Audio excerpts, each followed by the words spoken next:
అమ్మా లక్ష్మి, అమ్మా లక్ష్మి,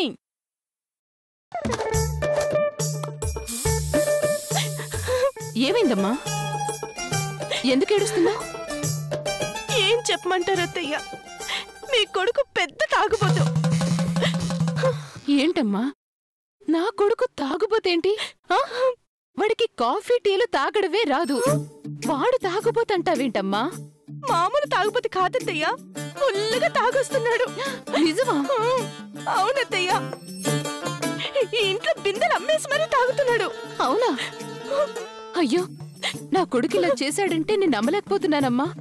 తాగొచ్చినోడు తినేసి పడుకోకుండా రోజు నన్ను కొడుతున్నాడత్తయ్య. ముక్కొడకలేదని తిడుతున్నాడు. రోజు ఒళ్ళు హోనం చేసేస్తున్నాడు. కోడికూర వండలేదని కొడుతున్నాడు. మా ఇద్దరు సచ్చినోడు. నాకు సావొచ్చినా బాగుండు. అయ్యో చూడండి అత్తయ్య, ఇదిగో చూడండి ఎలా కొట్టాడో చూడండి. అయ్యో ఇదిగోండి. ఏంటమ్మా ఇవన్నీ నా కొడుకు కొట్టినవేనా? అవునత్తయ్య. ఏడవకమ్మా, నేనున్నాను కదా, నేను చూసుకుంటాను.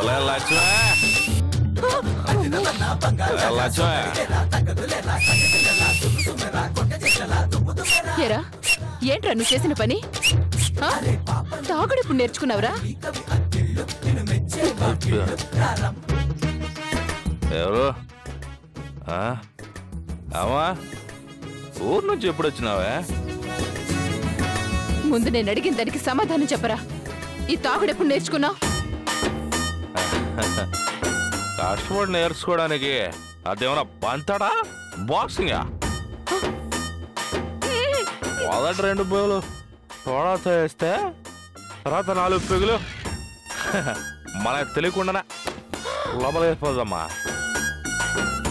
అదే నువ్వు ఊరు నుంచి వచ్చినట్టున్నావుగా, చేతిలో సిల్వర్ దండిగానే ఉంటది. ఒక 100 టీయమ్మా ప్లీజ్. ఒక్క రూపాయి కూడా ఇవ్వను. తాగడవే కాకుండా కోడలి పిల్లని గొట్టిని బాదినట్టు బాతావా? అది చేసిన పనికి కొట్టడం కాదే, చంపేయాలా. చూడండి అత్తయ్య. ఆగరా, ఏం చేసిందిరా అది? ఏం చేసినదా? ఊళ్ళ డబ్బులతో ఇంత పొడుగు కొరమే తెచ్చినాను. వడ్డించేటప్పుడు ఇంత ఒక్క తోక మొక్కేసినది. నువ్వాగు. లక్ష్మి, వాడు చెప్పేది నిజమేనా? తేవటమైతే ఇంత పొడుగు తెచ్చాడు గాని కానీ ముక్కుడు కింద లేదా అని 2 ముక్కలు తించూశాను. ఉప్పు సరిపోయిందో లేదో అని ఇంకో 2 ముక్కలు రుచి చూశాను. కారం ఎక్కువైందేమోనని ఇంకో 2 ముక్కలు తించూశాను. పొయ్యి మీద నుంచి దింపేసరికి అక్కడ తోక ముక్క తప్ప అందులో ఏమి మిగలలేదు అత్తయ్య. దానికి నన్నే ఏంట్రాది? మొగుడు పెళ్ళాలంటే పులుసులో ముక్కల్లో ఉండాలి గాని ముక్కలు లేకుండా తినేస్తే ఎలా అమ్మా? అలా 3 పూట్ల తింటే తప్పులేదు గానే రోజు 3 పెగి తాగితే తప్పొచ్చిందా? చూడు లక్ష్మి, వీడిలా మారేలా లేడు. అమ్మా, అలాంటి వాళ్ళది నిజమైన ప్రేమ కాదు, అది వ్యామోహం. ఎగ్జాక్ట్లీ చిన్నత్త, నిజంగా ప్రేమించుకున్న వాళ్ళు అలా చేయరు. ఎంత మనసు విరిగిపోతే కన్న కూతుర్ని పట్టుకొని మా దృష్టిలో చచ్చిపోయా ఉంటుందా తల్లి? అది సరే అమ్మా, తన కూతురుతో తన మాట అనేటప్పుడు ఆమె మాటల్లో వ్యథ, కళ్ళల్లో బాధ గమనించావమ్మా? పెద్దబాబుకు బర్త్డే విషెస్ చెప్పు కూడా వెళ్ళాం కదా. ఊరికే ఎలా కాలిపోతుంది? మంట పెడితేనో పడితేనో తగలబడుతుంది.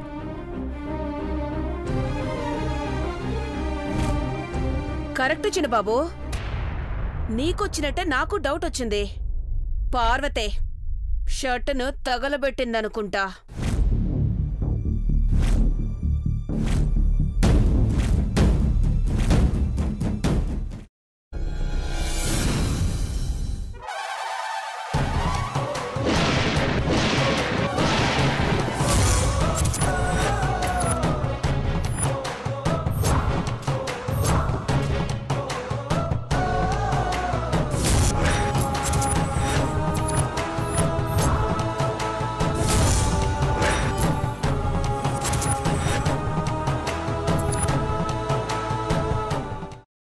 కున్న తర్వాత పొట్టు తీసేసి చాప్ చేసి పక్కన పెట్టుకోవాలి. ఒక ప్యాన్లో కొద్దిగా నూనె వేడి చేసి అందులో ఆవాలు, మినప్పప్పు, శనగపప్పు, కరివేపాకు, సన్నగా తరిగి పెట్టుకున్న ఉల్లిపాయలు వేసుకుని 1 నిమిషం పాటు వేయించుకోవాలి. ఆ తర్వాత కాల్చి కట్ చేసి పెట్టుకున్న వంకాయని కూడా అందులో వేసుకుని బాగా మిక్స్ చేసి బౌల్లోకి ట్రాన్స్ఫర్ చేసుకుని అందులో తగినంత చిక్కటి పెరుగు లేదా పల్చటి పెరుగు వేసుకుని మిక్స్ చేసి అన్నంతో కానివ్వండి, చపాతీతో కానివ్వండి సర్వ్ చేసినా చాలా బాగుంటుంది.